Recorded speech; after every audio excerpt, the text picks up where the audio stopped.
Deklarasi iman dalam lindungan Allah.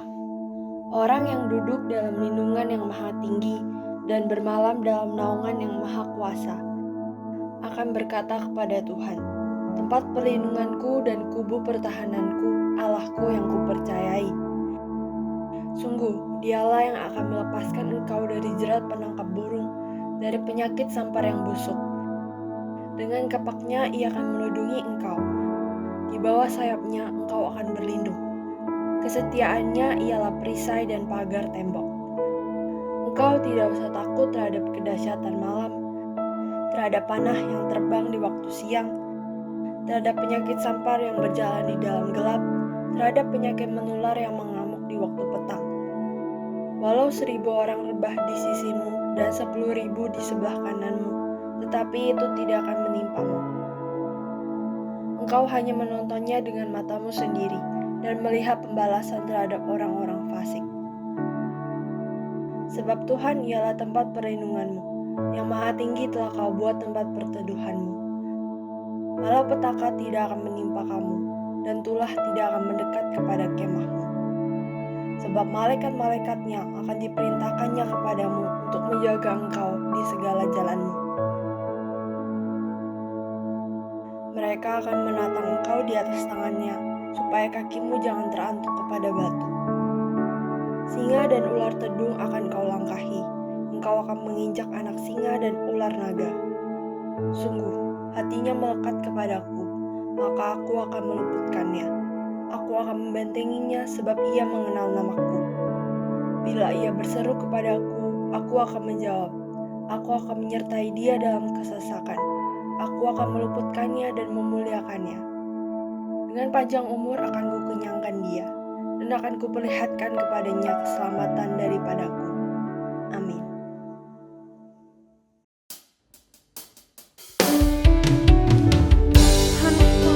Berterima kasih Tuhan buat hari ini Tuhan.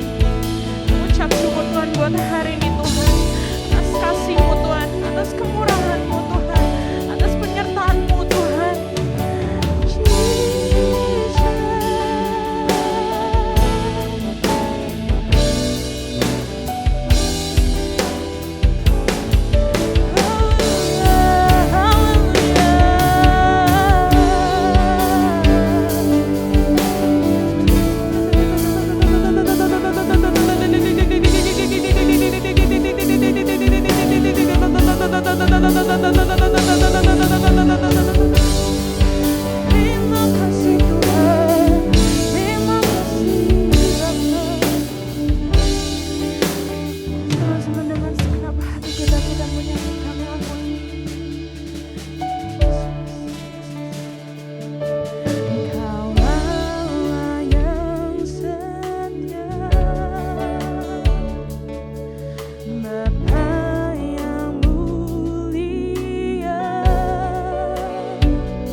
Kita mau nyanyikan.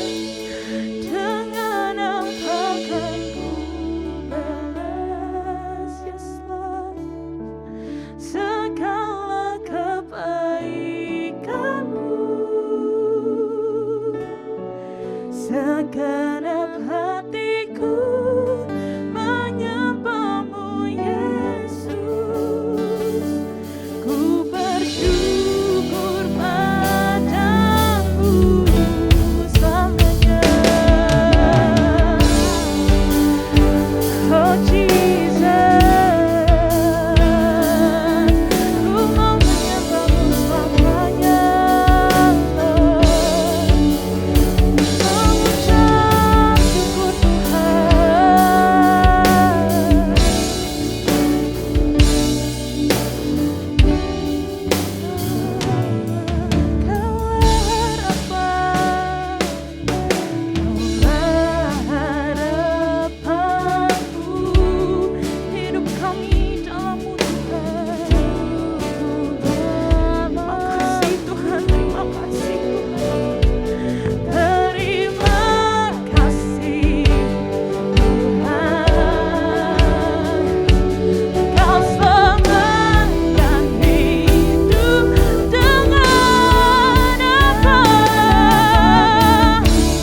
mengajak kita semua untuk tutup mata kita, siapin hati kita, kita mau berdoa sama Tuhan. Sama-sama gue mau undang setiap kita untuk angkat tangan.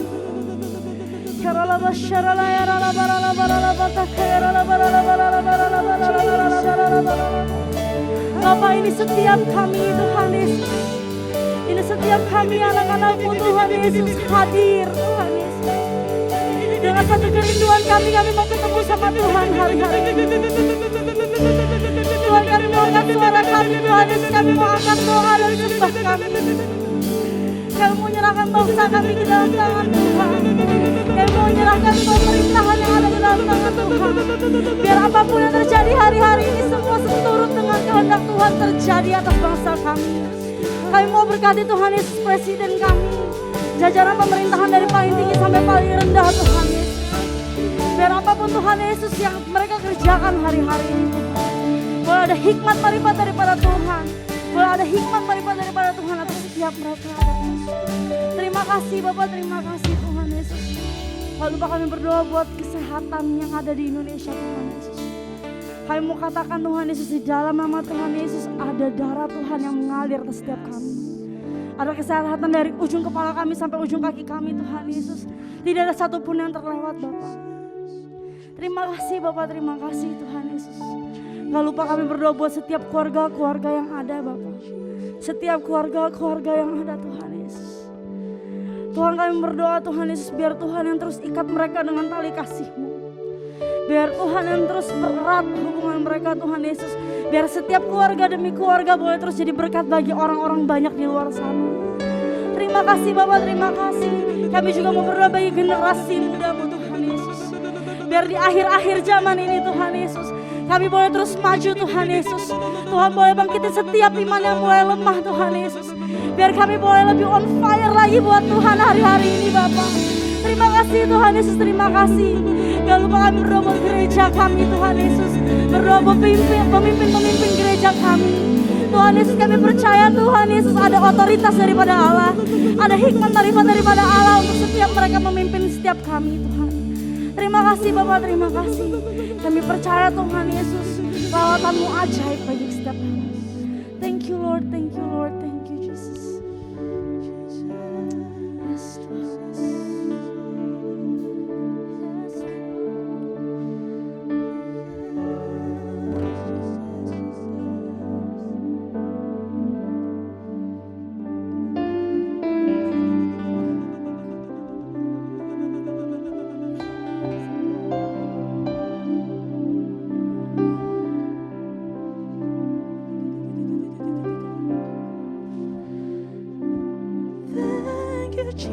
Jesus,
teman-teman sama-sama mau berikan yang terbaik buat Tuhan hari ini teman-teman.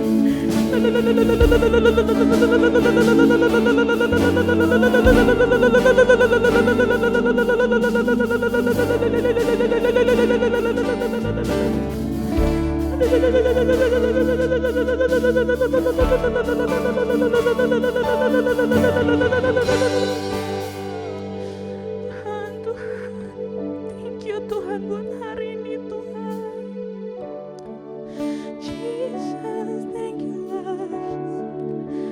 Kami ada sampai hari ini Tuhan, itu semua karena kasih dan anugerah-Mu Tuhan. Itu semua karena kemurahan-Mu Tuhan, kami boleh ada sampai saat ini Tuhan. Jesus, Jesus. Ini kami Tuhan, ini kami Tuhan. Kami rindu Bapa, kami rindu menyembah-Mu Tuhan, memuji-Mu Tuhan. Oh Jesus, Jesus. Yes Tuhan, semua karena anugerah-Mu Tuhan.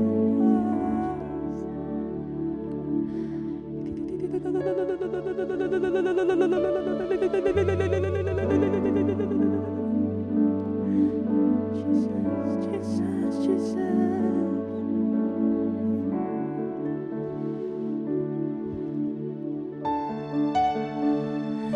It's only by your grace that I could live today. It's only by your grace that I could live today. It's only by your grace.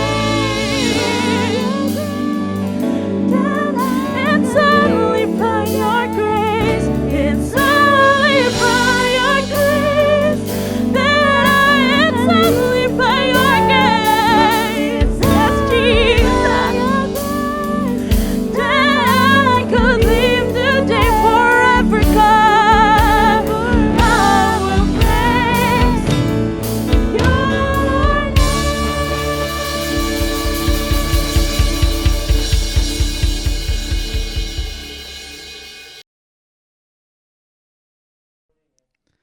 Shalom anak-anak muda Rayon 1D, apa kabarnya? Salam dari kota Batam. Walaupun kita jauh namun tetap dekat di hati. Katakan haleluya.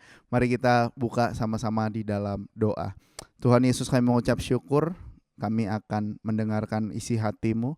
Buka hati kami, pikiran kami, sehingga kami dapat sesuatu yang baru Tuhan Yesus. Bahkan Roh Kudus yang berbicara kepada setiap kami masing-masing satu demi satu.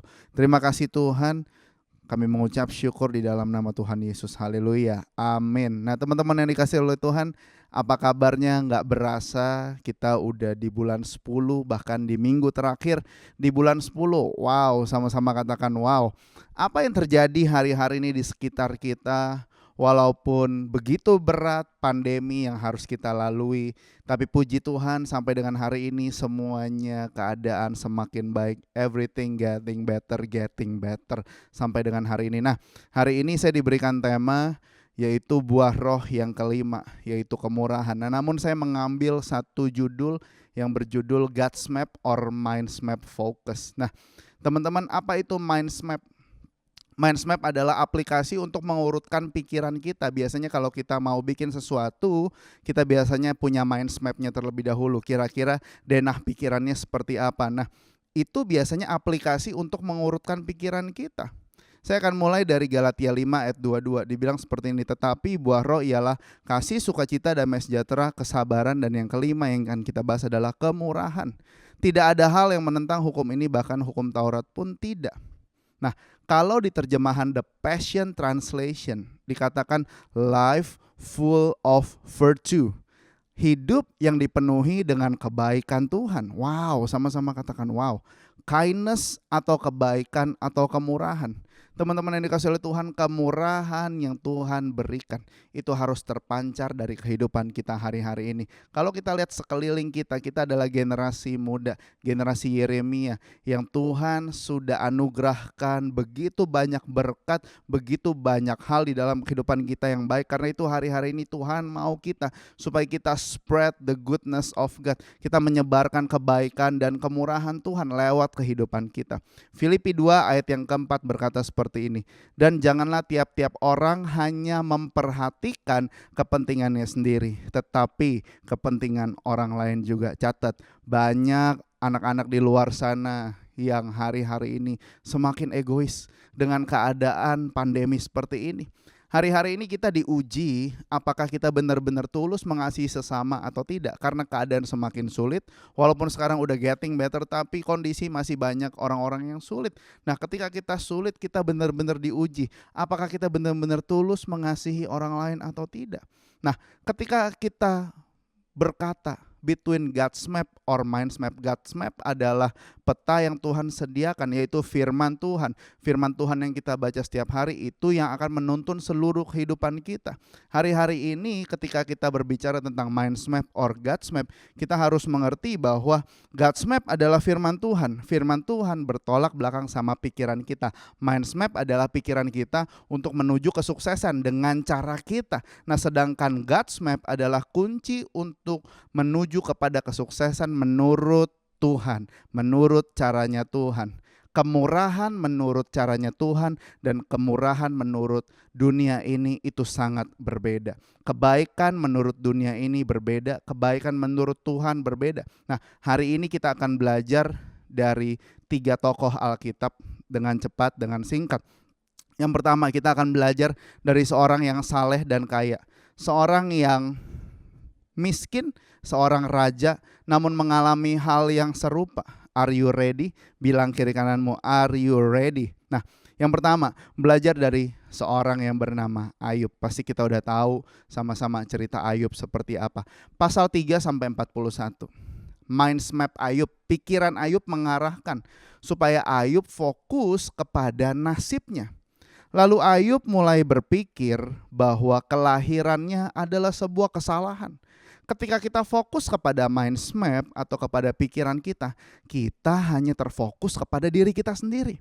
Dari pasal 3 sampai 41, Ayub hanya mementingkan dirinya sendiri, bahkan menyalahkan orang lain. Bahkan menyalahkan teman-temannya apa yang dia alami hari itu. Nah, teman-teman, kita harus melihat bahwa mind's map hanya mementingkan diri kita sendiri dan mengasihani diri kita sendiri.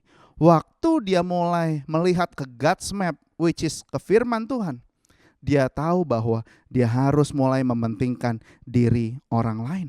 Nah, orang yang merasa dirinya benar dan musuhnya tidak benar, maka akan berusaha menyerang balik dan mengharapkan kehancuran kepada musuhnya. Nah, yang seperti itu hal yang normal. Ketika kita dijahatin oleh orang lain, kita balas dengan kejahatan, itu normal, it's really normal. Kenapa? Karena itu yang dunia ajarkan, tapi tidak di hadapan Tuhan. Itu tidak benar di hadapan Tuhan. Kenapa? Karena hanya akan memperparah dirinya sendiri dengan penyakit-penyakit yang aneh-aneh. Nah, teman-teman, kita harus mengerti kepahitan membuat seseorang bahkan bisa menimbulkan kanker di dalam kehidupannya. Bisa menimbulkan, memicu penyakit kanker dalam kehidupannya. Kepahitan yang dipendam terus-menerus. Mereka justru membawa diri mereka masuk ke dalam penderitaan dan pencobaan. Lazimnya, normalnya, jahat dibalas jahat. Tetapi firman Tuhan atau God's map berkata itu tidak benar. Orang benar harus berdoa bagi orang yang tidak benar atau bagi orang yang salah, supaya orang itu jadi orang benar. Lewat kita, sama-sama katakan lewat kita orang harus merasakan kasih Kristus.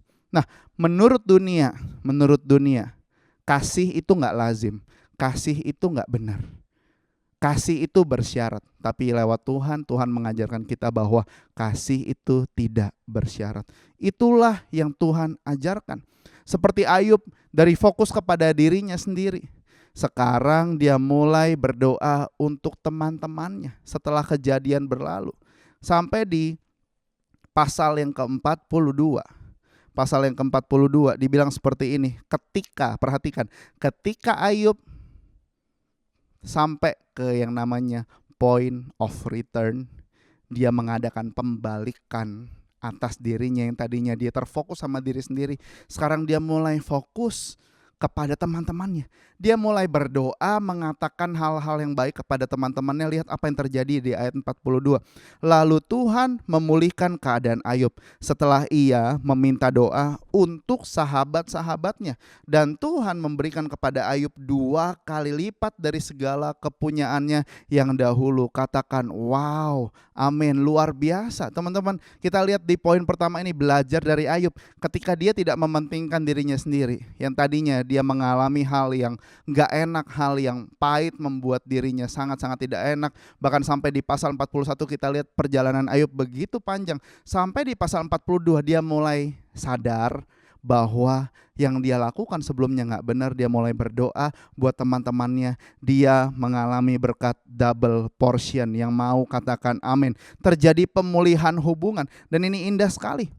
Teman-temannya Ayub bahkan memberikan Ayub uang, bahkan cincin emas. Nah, kita harus mengerti bahwa ketika hidup kita fokus kepada God's map, maka pemulihan akan terjadi. Katakan amin. Ayat 12, Tuhan memberkati Ayub dalam hidupnya yang selanjutnya lebih daripada di dalam hidup Ayub yang dahulu. Apa yang Ayub dapat sih? Ia mendapat 14.000 ekor kambing domba, 6.000 unta, 1.000 pasang lembu, 1.000 ekor keledai betina. Bisnis dan ekonominya juga dipulihkan dengan instan, dengan cara yang gak lazim, dengan cara yang gak normal, mendadak. Pemulihan keluarga juga terjadi dengan instan. Dia mendapat 7 anak laki-laki dan 3 anak perempuan. 3 anak perempuan yang paling cantik, garis bawahi, yang paling cakep pada waktu itu. Yang pertama namanya Yemima. Apa arti dari Yemima? Yemima artinya day by day mereka menikmati kemurahan Tuhan. Katakan, wow, pas banget kan? Poin yang kelima ini, buah roh yang kelima adalah kemurahan. Yemima artinya day by day, menikmati kemurahan Tuhan day by day. Siapa yang mau menikmati kemurahan Tuhan day by day? Katakan, saya mau. Yang kedua namanya Kezia. Kezia artinya incense, harum-haruman yang dinaikkan kepada Tuhan. Dan yang ketiga namanya Keren Hapuk, artinya horn of antimony, tabung kosmetik kecantikan yang berbicara tentang perpaduan antara kekuatan dan keindahan. Wow, dahsyat banget apa yang Ayub dapat setelah dia mengalami begitu banyak pergumulan. Kenapa? Kuncinya ketika dia tidak mementingkan diri sendiri lagi, dia mendapatkan double portion berkat daripada Tuhan yang berlipat-lipat kali ganda. Nah, teman-teman yang dikasihi oleh Tuhan, bukan cuman itu. Gak sampai di sana aja. Ketika dia mulai memperhatikan orang lain, di ayat ke-15 ditulis di dalam firman Tuhan, dia ditambahin lagi berkatnya itu apa? Ditambahin bonus panjang umur. Sama-sama katakan panjang umur. Berapa banyak yang mau panjang umur? Pasti mau semuanya sehat-sehat terus. Dia mengalami pemulihan yang tidak lazim. Karena itu teman-teman dan saya, kita harus memiliki fokus yang benar, yaitu kepada Tuhan. Nah, ciri-ciri orang yang fokus kepada God's map pada waktu itu, dia mengalami kesembuhan, dia mengalami pemulihan keluarga, dia mengalami pemulihan bisnis dan ekonomi, dia mengalami panjang umur. Ada 3 ciri-ciri orang yang fokus kepada God's map. Yang pertama yaitu dia tidak self pity, dia tidak mengasihani diri sendiri, dia mau berdoa bagi musuh-musuhnya. Dan yang ketiga, dia melepaskan pengampunan dan kepahitan, sama seperti Ayub pada waktu itu. So, yang pertama kita belajar dari Ayub. Yang kedua, seorang yang miskin. Siapa itu? Janda di Sarfat.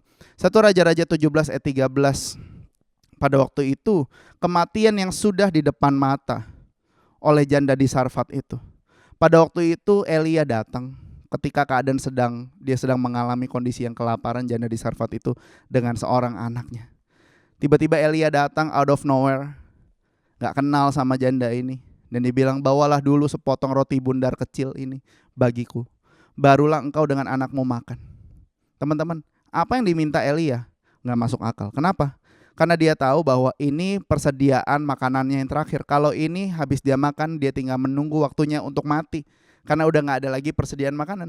Tapi tiba-tiba kucluk-kucluk datang Nabi Elia dia langsung minta roti, makanan yang menjadi persediaan yang terakhir dari janda itu.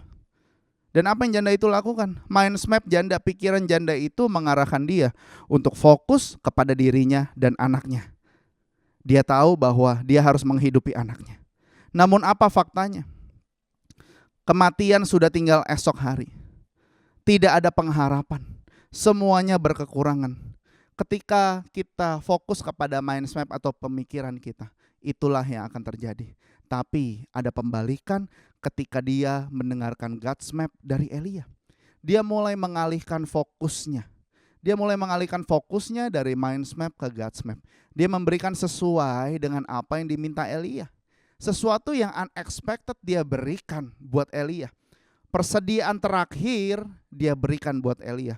Ketika dia mengikuti God's map, she shows her kindness. Dia menunjukkan kebaikannya, dia menunjukkan kemurahannya kepada Elia. Sesuai dengan buah roh yang kelima, kemurahan. Dia menunjukkan kemurahannya kepada Elia. Dia berbagi dengan Elia walaupun dia tahu itu persediaan terakhirnya. Lalu apa yang terjadi setelah dia menunjukkan kemurahan hatinya? Kematian yang sudah ada di depan mata menjadi masa depan yang penuh dengan harapan. Katakan amin. Perhatikan sekali lagi, kematian yang sudah ada di depan mata menjadi masa depan yang penuh dengan pengharapan, dengan kemurahan yang dia berikan kepada Elia. Teman-teman, apapun yang teman-teman genggam erat dalam tanganmu, itu akan habis. Tetapi apapun yang kamu lepaskan kepada Tuhan, itu akan menjadi berlipat-lipat kali ganda. Ketika fokusmu sudah benar, sama-sama katakan, ketika fokusku sudah benar, maka kekurangan akan diubah menjadi kecukupan. Bukan cuma sampai cukup, tapi Tuhan akan memberkati kita dengan berkelimpahan. Katakan amin, amin, amin. Minyak dalam buli-buli dan tepung itu bahkan tidak habis. Terus ada Tuhan lipat kali gandakan. Kenapa? Karena dia memberikan kemurahan. Dia menunjukkan kebaikan kepada Elia pada waktu itu.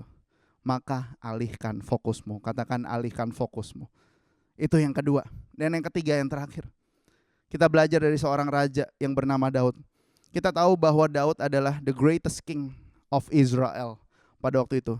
Di kemanapun dia perang sama siapapun, Tuhan terus buat dia menang. Tapi hari itu ada cerita di 1 Samuel 30 ayat 3-6 tentang bagaimana Daud di Ziklag. Ada 4 hal yang terjadi pada hidup Daud waktu itu. Yang pertama, istri dan anak-anaknya diculik. Yang kedua, harta bendanya dirampas. Yang ketiga, pengikutnya kecewa dan mau membunuh Daud hari itu. Dan yang keempat, semuanya sudah menangis, sudah terjepit, dan benar-benar mereka sangat benci kepada Daud. Teman-teman bisa bayangin ketika Daud lagi bersama dengan orang-orangnya yang sudah sangat percaya kepada Daud. Hari itu ketika 4 hal tersebut terjadi atas hidup Daud, ditulis di Alkitab, dia sudah sangat-sangat terlalu capek menangis. Sampai mungkin udah gak ada air mata lagi. Mungkin kita sedang ada di posisi seperti Daud. Terus kita dengar firman ini, gimana saya lagi susah, gimana caranya saya mau bermurah hati, memberikan kebaikan. Saya aja belum ngerasain the goodness of God. Tapi hari ini lewat firman Tuhan ini, Tuhan mau mengingatkan kita semua bahwa kalau engkau lagi ada di posisi terjepit seperti Daud. Waktu itu Daud sangat terjepit. Orang-orang ingin membunuh Daud. Tapi apa yang Daud lakukan? Ditulis dalam firman Tuhan, dia menguatkan kepercayaannya kepada Tuhan. Dia mengalihkan fokusnya kepada God's map, kepada Tuhan. Saudara, teman-teman yang dikasihi oleh Tuhan, Daud rasanya sudah jatuh, bukan cuma jatuh, malah ketiban tangga lagi. Istri anak diambil, harta benda habis, orang-orangnya ingin membunuhnya. Di sini, sebagai seorang manusia biasa, normalnya, lazimnya, dia pasti pengen benci sama Tuhan. Rasanya pengen kabur dari Tuhan. Rasanya gak mau Tuhan-Tuhanan lah. Kenapa? Kok tiba-tiba begini? Udah jatuh ketiban tangga, ketiban batu yang gede banget lagi. Bener-bener pokoknya ketiban sial lah waktu itu Daud. Nah, sampai waktu itu musuh-musuhnya bahkan mengejar dan ingin membunuh mereka juga. Apa yang ada di mindmapnya Daud hari itu? Dia pengen tinggalin semuanya aja. Tapi ketika di tengah perjalanan Daud bertemu dengan seorang pemuda Amalek. Bangsa Amalek yang menjarah semua punya Daud. Tapi bayangin, pada waktu itu di tengah jalan dia sedang mengejar, dia sedang mencari cara, ini kemana nih orang-orang Amalek yang tadi menjarah istri-istri, harta benda semua. Dia lagi cari jalan, dia lagi cari mapsnya mau kemana nih. Karena udah kehilangan arah. Tiba-tiba di tengah jalan Tuhan mempertemukan Daud dengan seorang pemuda Amalek. Nah, siapa pemuda Amalek ini? Dia adalah salah satu musuh Daud yang waktu itu menculik istri dan anak-anaknya. Katakan wow. Bayangin ya kalau main map kita, pikiran kita.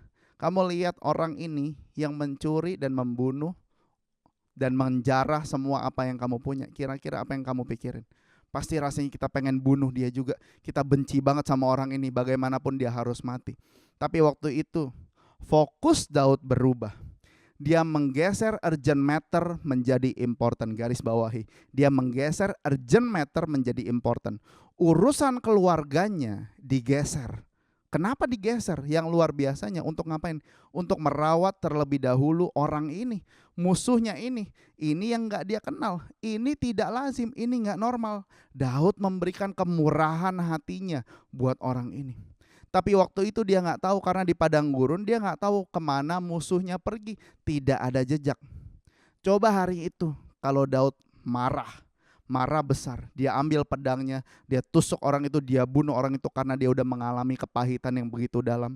Daud tidak akan pernah bertemu dengan keluarganya.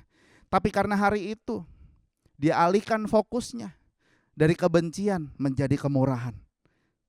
Teman-teman, karena dia merawat dan menolong orang itu, pemuda Amalek itu akhirnya yang memberitahu dia kemana arah orang-orang Amalek yang menjarah mereka.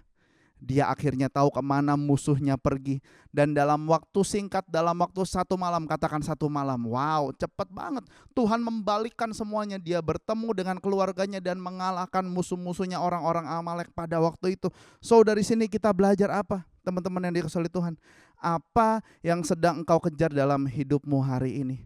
Kalau engkau mau cepat, jangan fokus kepada kepentingan dirimu sendiri.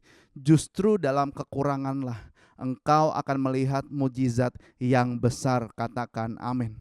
Belajar untuk mementingkan kepentingan orang lain, maka Tuhan akan mempercepat apa yang engkau kejar hari-hari ini. Sekali lagi, belajar untuk mementingkan kepentingan orang lain, maka Tuhan akan mempercepat apa yang engkau kejar hari-hari ini. Ketika fokus kita kepada God's map, apa yang Tuhan arahkan kepada firman Tuhan itu, Tuhan akan mengubah dari kegagalan dan kebangkrutan cuman sampai di sana aja.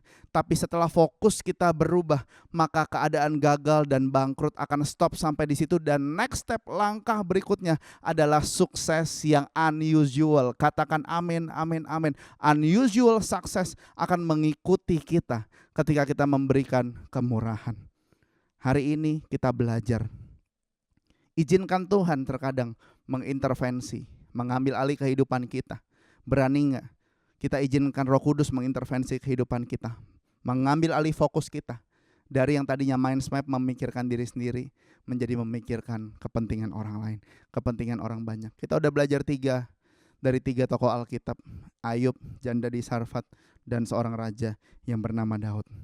Hari-hari ini Tuhan mau mengingatkan kita, terkadang Tuhan akan mengintervensi pengejaranmu terhadap sesuatu yang teman-teman anggap urgent, dengan cara yang tidak lazim, dengan cara yang unusual. Mengubah fokusmu kepada orang lain lebih urgent, bukan karena Tuhan mementingkan orang lain itu, tapi karena Tuhan mementingkan teman-teman semua. Dia mau mempercepat pengejaranmu kepada impianmu. Katakan amin. Alihkan fokusmu kepada God's map, bukan mind's map. Mari hari ini berdoa sama Tuhan. Tuhan, pertemukan dengan orang-orang yang butuh bantuan. Jangan jemu-jemu berbuat baik. Sebarlah kebaikan itu, kemurahan itu, karena kemurahan Tuhan sudah mengalir atas kehidupan kita. Dan kemurahan Tuhan itulah yang harus kita jadikan senjata utama kita, supaya kita dapat menyebarkan itu kepada banyak orang, kepada generasi muda hari-hari ini. Utamakanlah kepada mereka. Utamakanlah kepentingan orang lain hari-hari ini. Mari kita belajar merendahkan diri kita, merendahkan hati kita untuk memberikan kemurahan itu kepada orang banyak.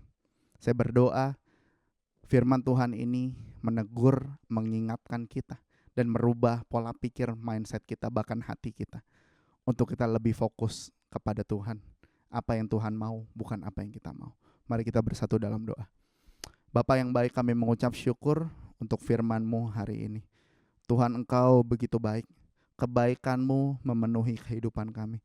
Dan hari ini hamba-Mu berdoa untuk setiap anak-anak muda-Mu di Rayon 1D. Tuhan Yesus, Engkau memberkati mereka.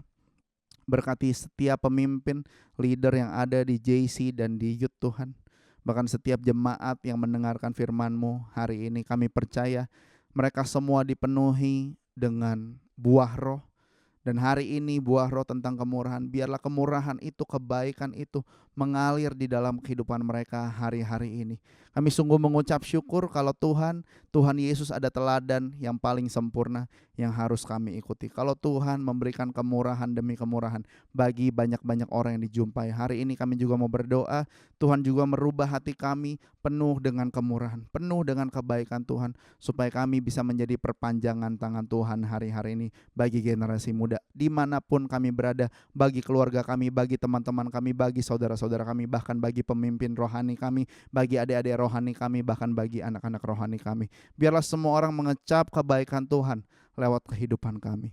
Terima kasih Bapa yang baik, terima kasih Tuhan. Kami mengucap syukur untuk firman Tuhan hanya di dalam nama Tuhan Yesus Kristus. Teman-teman yang dikasihi Tuhan, mari angkat tanganmu. Terima berkat daripada Allah Bapa, Tuhan Yesus Kristus, yang menyertai kita mulai hari ini sampai Dia datang menjemput kita di awan-awan yang permai. Yang percaya menyambut berkat Tuhan, sama-sama katakan amin. Tuhan Yesus memberkati.